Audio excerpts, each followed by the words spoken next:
see life as a telescoping set of episodes or developmental stages, and you see the long picture much more clearly. So you see not only who people are in front of you into their hearts or souls, but you see who they are in the process of becoming. And I could say to the hackers then, you will be the thought leaders of the next generation, and in the 21st century, you will be the ones who must learn how to bring the technology of hacking as consciousness to the tasks that you undertake in the world. Well, I wrote that recently to Mudge. Now he's known as Peter Zatko, and he's doing research and development for DARPA. And he said, some of us remember that you said that. Some of us knew what you meant. Some of us thought you were crazy. Of course, at that time, Dark Tangent, Jeff Moss, wasn't on the Homeland Security Advisory Committee. He was still saying, you know, at 20, if you're working for the man, you're a lamer. And then a few years later, he said, you know, but at 30, if you're not working for the man, you're a lamer. And now, at 40, he is the man. He's on that committee. In other words, those who were kids then are now in special operations, working for intelligence agencies, working for corporate giants. And I'm saying this to try to establish a timeline of credibility, because what I'm going to say next will sound, some of it, insane, that I could see what I was talking about. And I'm trying to make that case. I don't mean to be overtly defensive about it, but I want to say that the future is a construction of possibility here and now for action. And all meaningful communication is communication for action, including your action as a conscious being who's aware of his or her own power and freedom and flexibility and the option of having an impact on other nodes in the network. That's mindfulness and vigilance. But it also means if you're hacking systems that bring you in touch with information and knowledge that is arcane and often hidden from the general public, which has a consensus reality which often excludes it in order to remain comfortable, then it means also that you have to develop an openness to some very weird shit. Now, I don't mean to use an obscenity. I mean to quote Burn After Reading, one of the Coen Brothers movies, and you remember the character, the Jim, the guy who was the fitness instructor, and when he found the notes, the intelligence CD that the other guy had dropped, he said, "This is really weird shit. This is some really weird shit." Well, it was, and in one of the documents that I include on the CD, I have a review of a book by Peter Sturrock, a physicist. He wrote A Tale of Two Sciences. Now, I've watched Peter's career over the decades. He's well acknowledged for his work in plasma physics and with neutrinos. Brilliant man, published many, many papers, but he had an alternate life. And this is what it does to you when I say, what does it do to you engaged with anomalies and outside of the consensus reality over a lifetime? It can have an impact on you. He also was very interested in those anomalies, and one of those was UFO phenomena. He wanted it studied for what it looked to be. He wanted it examined because it pointed to a kind of physics that simply was beyond our own physics, not what we thought was real, in other words, even after relativity and quantum mechanics had begun to move along, because all scientists know that those are merely structures of understanding for now based on what we think is real. And Peter experienced and suffered from being so dismissed and ridiculed when he tried to bring the subject up in the most scientific way. And I encourage you to read the review of the book, because he finally, at the end of his life, had to make, again, as we so often do, a case for himself by which he advanced his establishment career to show what credibility he had as a physicist, as a way of saying this is what science really is about. It's openness to the really weird shit that happens on the edges of our awareness, and then looking at it and trying to formulate our understanding of what it is that's happening in a way that makes sense of it. The same way Einstein reacted when entanglement was discussed, spooky action at a distance, which he could not accept, any more than he could accept God does not play dice with the universe. That is, he could not accept quantum mechanics, which posits for all states of being possibilities or probabilities, but not certainties and not definite things with boundaries and clarity around them. And so the implications of these things, the phenomena that Peter Sturrock insisted on studying, and the implications of spooky action at a distance or entanglement, by which two particles, regardless of how far apart they are across the span of the universe, nevertheless move as if they are one thing. Therefore, the information between them moves faster than light. This leads other people to say, maybe the faster than light limit is not the limit on the universe that Einstein thought it was. And so when I talk to a guy like Tom Keller, in the 1990s, 93, he went to hear a lecture by Ben Rich. Ben Rich was the head of Skunkworks. Skunkworks, as you probably know, was the means by which many of our stealth aircraft were developed. They did black projects, and they did them within the context of large corporations, but did them with a different kind of rules in order to develop some incredible platforms, like the U-2 or the Blackbird. And in his speech, after he had left the Skunkworks, Ben Rich said, "You know," he said, "we know now that Einstein wasn't right. We know he was wrong. Faster than light is not the limit on the universe. We already have the means," he claimed in his speech, "to travel among the stars, but the technologies are locked up in black projects, and it will take an act of God to get them out. But anything you can imagine, we do know how to do. It just hasn't yet been implemented. There is an error in Einstein's equations," he said, when asked if we could travel to the stars. Someone said it would take a long time, and he said, "No, it wouldn't take a lifetime because of the error in the equations, and we know what it is. We have the ability, if we could build it, to take ET home," he said.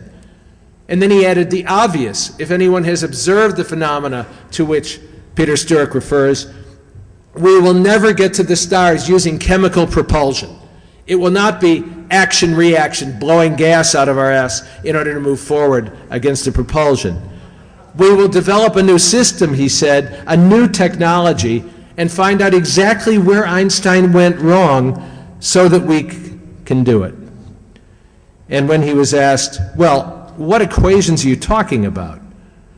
How does that stuff work? Those things which have been observed." He said, "Let me ask you how ESP works." And someone replied, "Well, because all points in space and time are connected." And he said, "That's right. That's exactly how it works." Okay, spooky action at a distance, entanglement of particles, matter that is connected across vast spans of space-time, so that what happens to one piece happens to another. This is the subtext of the talk. And also, in order to get a hold of what this means for you, what it's going to mean going forward for you who are now the younger hackers who are going to build the next part of the century for us, is to bootstrap the duplicity and the larceny in your hacker hearts to a level at which the dark arts that you practice include and transcend a narrowly self-defined agenda. In other words, serving not only yourself in the process, but it can somehow expand the agenda to global humanity and even to a cosmic notion of all life in the universe. We are, in other words, cells in a body, not just monads, individuals, as we have thought since the Renaissance and not before, because the technology of printing and the Renaissance is what created the notion of an individual with rights and property rights and intellectual property and life, liberty, and the pursuit of practice. These were emergent properties of the technologies that created the revolution about 500 or 600 years ago, in which you have been born, but through which it is your privilege to also leave and transform into the next revolution, which is the digital revolution, which is going to undermine the notion of individuality in that way. Because when you participate in a network, by engaging with the network, you discover soon enough that you are not controlling and dominating the network, which is what mechanical cybernetic processes teach you to try to do in order to manage what you are doing. You find the only way to act is through participating and contributing and influencing in a network, because you are a node in the network and there are other nodes of equal status and power. And you become a different kind of being, participating, losing yourself. You are no longer the dominant brain of the network. You are a cell, as I say, in a body. And if you start to see yourself that way, well, then things begin to change, and your notion of what it is to have power begins to change, and how to use that power begins to change. One of the stories in mind games is called Species Lost in Apple Eating Time.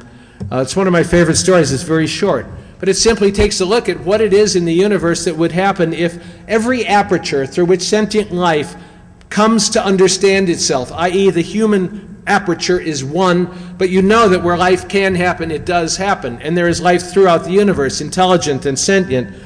And through all of those apertures, every time we hook up with one another, we transform the culture. So now we have nation states, but they're in the process of dissolving into a planetary culture, and that is just on the cusp that fast of dissolving into a transplanetary culture as we begin to populate our near-Earth space. Now, every time that happens, your identity shifts. Who you think you are is different.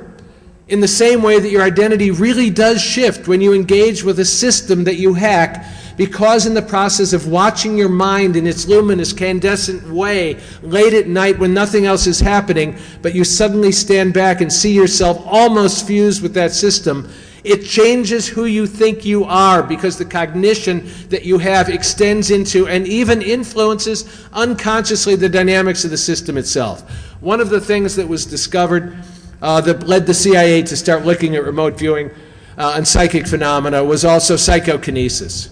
I have talked to people at CIA and at NSA who swear, and you have to swear. You can't just assert an anomalous statement. So you have to swear that there are people we cannot let near our computers because it bungs them up for them to be too close to the computer. The fact of that, and the measurement of that, and the confirmation of that who we are as electromagnetic beings, not just mechanical beings, but who we are as electromechanical systems, has influence on the other systems with which we engage, some more, some less.